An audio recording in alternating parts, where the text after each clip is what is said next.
जेव्हा आपण 2 अर्जदारांमध्ये आकलन करत आहे तर पूर्ण ट्रान्सपरन्सी ठेवून जर का आपण आकलन केलं तर मोठ्या प्रमाणात महिलांना काँग्रेस पक्षाची तिकीटं मिळाल्याशिवाय राहणार नाही। प्रतिभा धानोरकर एक मजबूत असं नेतृत्व चंद्रपूर भागातून आज संसदेमध्ये पोहोचला आहे।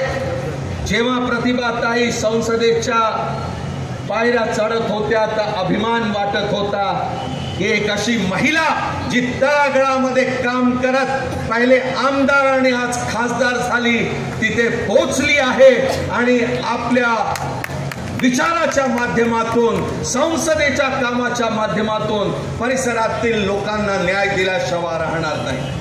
वर्षा गायकवाड असतील, प्रणितीताई शिंदे असतील, शोभाताई बच्छाव असतील आणि तिकडे राज्यसभेमध्ये रजनीताई या विविध महिला आज महाराष्ट्राचं प्रतिनिधित्व तिथे संसदेमध्ये करत आहे। मला खात्री आहे हे आंदोलन आपण वाढवत राहा।